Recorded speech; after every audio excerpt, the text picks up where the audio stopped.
Olá, nós hoje vamos falar dentro da nossa disciplina Química Inorgânica sobre as diversidades entre os elementos das famílias do boro e do carbono. Nós vamos procurar aqui, nesta aula e nas que virão a seguir, sempre discutir com vocês de uma forma lógica, utilizando as ferramentas que nós já passamos para vocês, ou que vocês viram em outras disciplinas, de maneira que vocês possam formar modelos na cabeça e que possam, assim, ter discernimento do que leva a um composto a ter uma ou outra propriedade, né? Isso para que vocês não fiquem só a receber informações e não tenham a própria oportunidade de ter os próprios raciocínios para entender melhor a química, principalmente a química inorgânica que nós estamos tratando nessa disciplina. Pois bem, nós já comentamos com vocês, né, que os elementos do grupo 13 e 14, né, são metais ou semimetais, exceto o carbono, que é um não metal, né? Isso nós mostramos aqui, né, na tabela, que nós temos aqui os metais, né, em vermelho, os semimetais e o carbono, que é um não metal, né? E esses elementos, né, como eles podem ter número de oxidação até 4, né, perdendo os seus elétrons mais externos, né, isso faz com que eles funcionem principalmente como eletrófilos, ou seja, como eles são deficientes de elétrons, eles podem receber elétrons para suprir essa deficiência. Então, eles funcionam como ácidos. E, em função disso, né, se a gente olhar nessa série de compostos aqui, que são compostos com hidrogênio, nós vamos mostrar para vocês que o hidrogênio pode estar como H-, né, perde aí um elétron, né, não é que perde totalmente, mas o par de elétrons numa ligação química fica mais para o seu lado, né, ou pode perder parcialmente esse elétron ficando com carga positiva. Vamos ver isso com detalhe. Por exemplo, no hidreto de bóron, né, nós temos aqui as eletronegatividades do bóron, que é 2,04, né, e do hidrogênio, que é 2,12, ou seja, o hidrogênio tem mais tendência a atrair elétrons para si do que o bóron. E com isso, né, ele fica, né, o hidrogênio com carga negativa e o bóron com carga positiva, né?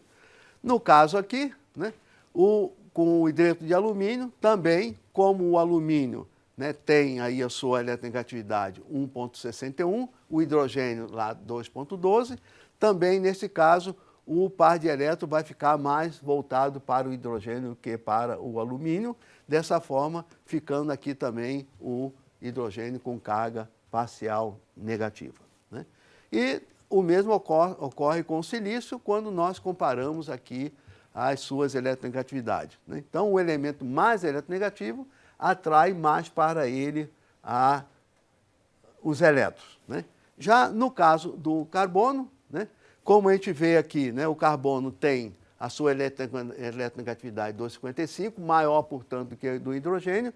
Então, quem vai ficar com carga negativa, nesses casos, é o carbono e não o hidrogênio.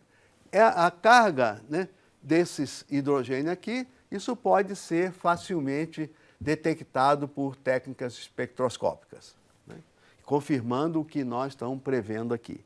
Então, vejam, né, que dentro das diversidades, né, dos elementos dessa família, é justamente essas propriedades que nós já passamos para vocês, que serve como ferramenta para que vocês possam pensar o que está formando e como está sendo isso formado, né? Então, voltando aqui, né, a gente vê, então, que esses elementos de cima têm eletronegatividade maior do que os de baixo, né? E também a eletronegatividade cresce nesse sentido, né? Nós vimos que o carbono é 2,55, isso aqui é 3, 3,5, aqui já é 2,5, né? Então, nós temos que ter ideia dessas eletronegatividades para poder usar isto como ferramenta para o nosso raciocínio lógico e químico. vamos ver, né, algumas diferenças, né, entre o boro, por exemplo, e os demais elementos do grupo. Por exemplo, o boro, né, que é o primeiro elemento do grupo, 13, né, ele é um óxido ácido, da mesma forma que o silício. Né? Lembramos que o silício, como nós vimos aqui, né, ele está na diagonal, né, do grupo próximo ao seu, né, e isso faz com que eles tenham uma química similar, como nós já mostramos no caso do lítio e do magnésio. Então, é bom também a gente ter sempre isso em mente, né, da posição dos elementos na tabela periódica. Então, já o alumínio, né, que está abaixo, né, do boro, ele já tem um caráter anfótero. Então, vejam que mudando, né, a posição do elemento na tabela periódica, nós já podemos ter uma ideia de que caráter vai ter, por exemplo, um composto comum como o óxido. Né? E sendo o óxido de boro, né, um ácido, né, tendo característica ácida, né, isso por quê? Porque reagindo com água, ele vai formar o respectivo ácido, que no caso é o ácido bórico, né? Mostrando então que ele tem uma característica ácida. Né? E nós já comentamos em aula anterior, né, que esse ácido aqui ele vai reagir com base, formando tetridroxiborato de sódio, e mostramos aqui, né, que também nós temos o híbrido sp3 que vai formar uma configuração tetraédrica. Né? Então nós já podemos, né, pensar em utilizar, né, esse tipo de informação, né, quando forma um híbrido sp3, já relacionar com uma estrutura tetraédrica. Né? E quando é tetraédrico, nós já podemos também ter a ideia de que o orbital híbrido formado é o sp3. Né? Então, isso vai nos dando informações, né, para que a gente possa raciocinar realmente em termos de química. Bem, aqui nós vamos ver o seguinte, né, que nós temos o hidróxido de sódio, né, reagindo com hidróxido de alumínio, formando tetridroxialuminato de sódio, mostrando que realmente o hidróxido de alumínio tem uma característica básica nesse caso, né? Funciona como base, como anfótero, né? Em verdade, né? De onde que vem isso aqui? Né? Se a gente pegar o óxido de alumínio, por exemplo, reagir com hidróxido de sódio e água, né, vai formar esse composto. Né? Esse composto ali, que nós já mostramos aqui também, ele pode ser mostrado por reações parciais. O óxido de alumínio reagindo com água vai formar o hidróxido de alumínio. O hidróxido de alumínio, como ele é anfótero, vai reagir com hidróxido de sódio, formando essa espécie. Né? Então, através de reações, né, principalmente dados experimentais, que nós podemos realmente confirmar uma previsão que a gente pudesse ter em olhando a posição do elemento na tabela periódica. Né? E, obviamente, né, o óxido de alumínio, como ele é anfótero, né, reage aqui com base, ele vai reagir também com ácido, formando, no caso aqui, o respectivo sulfato. Né? E lembrando que, né, o alumínio, né, tem a configuração eletrônica 3s2, 3p1. Né? Então, isso aqui mostra realmente a característica do alumínio e na tabela periódica a gente vê que ele realmente, né, está ali perto do boro, que tem uma característica de óxido ácido, né, e dos demais que são praticamente só base. Né? Então, ele está no meio ali intermediário em função da sua colocação na tabela periódica. Bem, aqui é só para a gente ir um pouco mais adiante em termos, né, de modelo, né? Queria lembrar, né, que o boro ele tem essa configuração, que está aqui, 2s2, 2p1. Né? No estado excitado, ele vai formar um S1, né? Esse elétron vem para cá, fica aqui 2p2, né? E depois ele pode, então, né, formar um estado, né, de oxidação 3, ser retirado esses 3 elétrons, né, e esses orbitais aqui ficam vazios para formar o híbrido né, sp2, né, no caso aqui que ele vai reagir com 3 hidrogênios. Né? Então, aqui nós lembramos, né, que esse hidrogênio aqui tem carga 1-, porque o hidrogênio é mais eletronegativo do que o boro. Né? E nós devemos, assim como o sp3, né, forma um tetraedro, nós temos aqui para o híbrido sp2, né, que é um S, né, e 2p2, né, que participa da ligação, né, nós temos aqui, então, a formação de uma estrutura trigonal plana. Né? Então, nós, novamente, né, colocamos aqui o híbrido que pode ser formado. Se esse orbital fosse formado, entrar mais um hidreto aqui, formaria, então, um tetraedro, né, que seria um híbrido sp3. Então, nós podemos usar esses diagramas para poder imaginar o que pode acontecer e como que isso vai formar uma ou outra estrutura.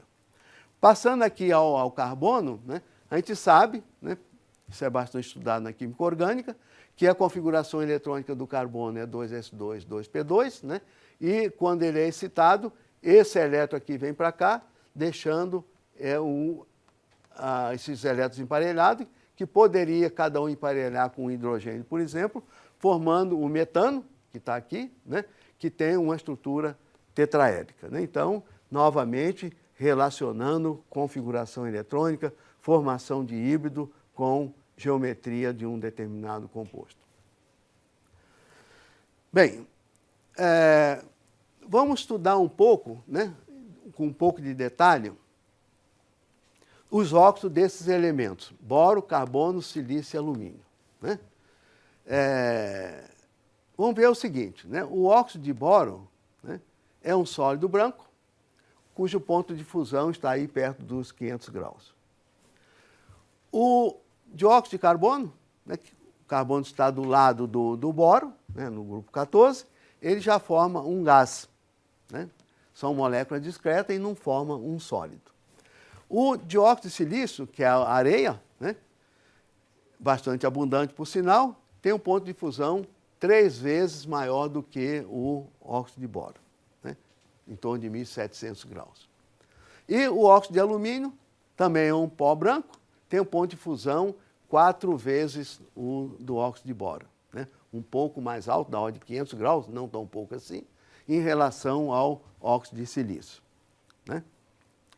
Pois bem, como relacionar esses pontos de fusão, por exemplo, né, com compostos que têm estruturas até mesmo semelhantes? Se a gente pegar o óxido de boro e o óxido de alumínio, né, esse aqui é sólido branco como esse aqui, no entanto, o ponto de fusão desse aqui é 500 e desse aqui é 2000. Né? Qual a diferença que existe entre esses óxidos em termos de que nós podemos raciocinar? Em termos de eletronegatividade. Né? É uma das ferramentas que nós podemos utilizar para nos levar a uma explicação do que por isso ocorre. Né? Bem, vamos ver aqui. Por que, por exemplo, né, o dióxido de carbono é um gás? Vejam vocês, a diferença de eletronegatividade entre o oxigênio e o carbono é muito pequena. É da ordem de 0,9. Né? Então, faz com que a polaridade entre o oxigênio e o carbono seja muito pequeno, o íon dipolar, né? O momento dipolar. Né? E isso faz com que não haja atração entre uma molécula do dióxido de carbono com a sua molécula vizinha. E isso faz com que esse composto seja um gás. Né? Aqui eu gostaria de lembrar o que nós falamos na aula passada em relação à água. Né? A água é líquida, o H2S é gás. Né? Por quê? Porque a diferença, né, de eletronegatividade entre o hidrogênio, né, e o oxigênio é grande. Porque o hidrogênio é 2,12, né, e a eletronegatividade do oxigênio é em torno de 3,5. Então, essa eletronegatividade é grande.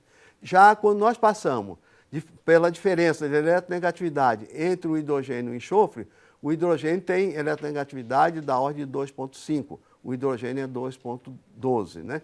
Então, essa diferença de eletronegatividade é pequena entre o enxofre e o hidrogênio. Isso faz com que, né, o momento de polo entre o hidrogênio e o enxofre, né, não seja suficientemente grande para ter interação forte entre moléculas desse gás. Já na água, como o momento de polo entre o hidrogênio e o oxigênio é grande, a interação entre espécies moleculares, e isso faz com que a água tenha um ponto de ebulição aí em 100 graus, né, que nós sabemos, né, e seja líquida. A mesma coisa nós podemos pensar aqui, né? Em função disso, a gente vê também, né, que o ponto de fusão aqui, né, do óxido de boro é menor do que alumínio, porque a diferença de eletronegatividade aqui entre o oxigênio e o alumínio é maior do que entre o oxigênio e o boro. Então, essa diferença de eletronegatividade é que dá maior dureza a esse sólido. E o óxido de silício aqui, ele fica intermediário no ponto de fusão, porque a diferença de eletronegatividade também é intermediária. Então vejam vocês, né, que com um simples modelo de eletronegatividade nós podemos explicar a diferença de dureza desses óxidos, né? Isso a gente pode ver aqui, né, comparando só esses dois, né, como nós já falamos, né, e isso faz essa pequena diferença, né, menor pelo menos do que essa aqui, né, diferença de eletronegatividade entre o óxido e o boro e o alumínio, né, faz com que o alumínio ele tenha uma rede para formar o seu sólido, né, de uma interação maior entre espécies do óxido do que nesse caso, né. Isso aqui funciona como se fosse o alumínio com 4 oxigênios em torno dele, enquanto no caso do boro, né, do óxido de boro, nós teríamos apenas 3 oxigênios fazendo ligações com o átomo de boro. Ele não atrai tão fortemente, né, a molécula da vizinhança quanto faz o óxido de alumínio. Então vejam que é interessante a gente ligar, né, as propriedades de um determinado composto com as características dos elementos que compõem esse composto. Isso eu espero que em aulas futuras, dentro da nossa disciplina, nós possamos passar para vocês, para que vocês realmente possam pensar em termos de química. E isso facilita a nossa vida, porque muitas coisas que, se nós não tivermos um modelo, a gente acaba esquecendo.